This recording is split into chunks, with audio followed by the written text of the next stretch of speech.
Assalamualaikum warahmatullahi wabarakatuh. Halo pemirsa RSAM TV, TV Kesehatan Sumatera Barat. Nutri People dalam memperingati Hari Gizi Nasional yang bertemakan MPASI kaya protein hewani cegah stunting. Nah, pada podcast hari ini kita juga akan membahas tema yang sama, yaitu tentang MPASI. Bagaimana sih tips and trick yang bisa kita gunakan untuk anak kita jika untuk ibu-ibu yang bekerja? Nah, langsung aja nih pertanyaan kepada Kak Aulia, apa sih Kak MPASI itu? Nah, pemirsa, MPASI itu adalah makanan pendamping yang kita berikan kepada anak setelah usia anak itu 6 bulan. Seperti yang kita tahu bahwa anak yang usia di bawah 6 bulan itu asupannya hanya kita berikan ASI. Nah, ASI ini merupakan satu-satunya makanan di dunia yang dapat memenuhi kebutuhan zat gizi anak kita saat usia 6 bulan. Tetapi pada saat mulai laju pertumbuhan dan perkembangan anak itu seiring bertambahnya usia, maka peningkatan kebutuhan zat gizinya itu juga akan semakin bertambah.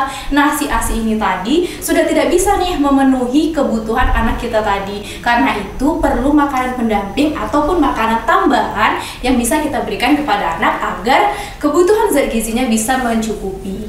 Nah, tadi ada tuh menyinggung bahwa yang kita beri MPASI itu untuk anak yang usianya 6 bulan ke atas. Itu kenapa sih Kak harus 6 bulan ke atas? Nah, kita harus tahu dulu kapan anak kita itu siap untuk menerima MPASI tadi. Bisa melihat dari 3 tanda. Yang pertama, apakah anak kita itu sudah bisa kuat menahan kepalanya sendiri. Caranya, ibu bisa mendudukkan anak. Nah, lihat apakah anak tersebut sudah bisa kuat menahan kepalanya atau masih mereng-mereng. Nah, ini nanti bisa bertujuan untuk mengurangi refleks tersedak ketika kita memberikan makan kepada anak. Nah, yang kedua, refleks muntah dari anak itu sudah sangat sedikit. Biasanya itu dari usia 4-5 tahun itu anak sudah mulai refleks muntahnya itu sudah mulai berkurang, sehingga ketika nanti kita memberikan MPASI atau kita memberikan makanan itu anak penerimaannya lebih baik, tidak ada refleks muntahnya lagi. Nah, yang terakhir itu anak mulai tertarik nih bun, makanan yang ada kita makan tuh dia mulai penasaran, mulai mendekatkan badannya atau mendekatkan dirinya kepada makanan tersebut. Misalnya kayak mulai menjulurkan tangannya ketika kita makan. Nah, itu berarti anak kita sudah bisa untuk diberikan MPASI.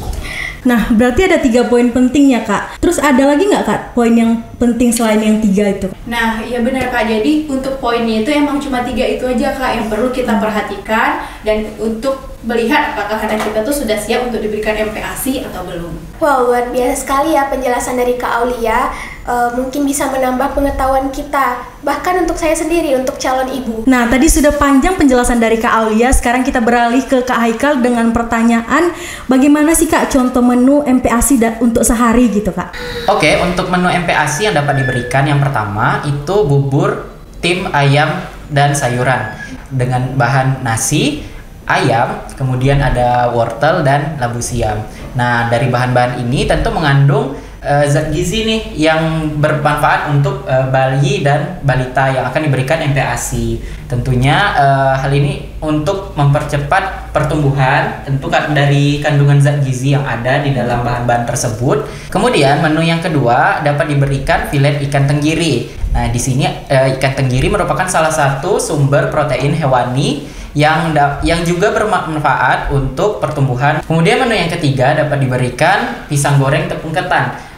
Dari pisang ini mengandung karbohidrat, juga mengandung serat yang dapat memperbaiki pertumbuhan bayi dan balita, serta mengandung beberapa zat gizi yaitu dari protein, mineral yang tentunya bermanfaat. Selain itu juga ada antioksidan. Tentunya antioksidan ini yang berasal dari pangan lokal ini. Kemudian ada syarat tertentu untuk pemberian MPASI ini. Pembagian menurut tekstur dan juga dari umur bayi balita. Yang pertama itu untuk usia 6-8 bulan kita berikan makanan MPASI dengan tekstur makanan saring atau pure yang sangat lembut. Kemudian yang kedua untuk makanan MPASI dengan tipe makanan yang ditumbuk, yaitu makanan yang pure tetapi sudah bisa lebih keras daripada pure yang untuk umur 6 dan 8 bulan. Kemudian yang ketiga itu untuk usia 10-12 bulan. Jadi di sini bisa diberikan bubur ataupun makanan pendamping ASI yang sudah dapat diiris. Jadi sudah ada teksturnya potongan-potongan kecil itu dapat diberikan kepada bayi. Nah, yang terakhir untuk usia di atas 12 bulan sudah bisa diberikan dengan makanan biasa, yaitu makanan yang sama-sama diberikan untuk keluarga, tetapi harus kita pastikan nih, pastikan bayi mendapatkan makanan yang sama tetapi dengan konsistensi atau potongan yang aman untuk diterima bayi.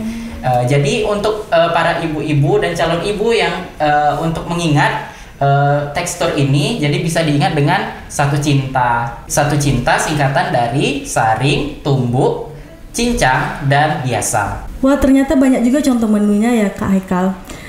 Dan untuk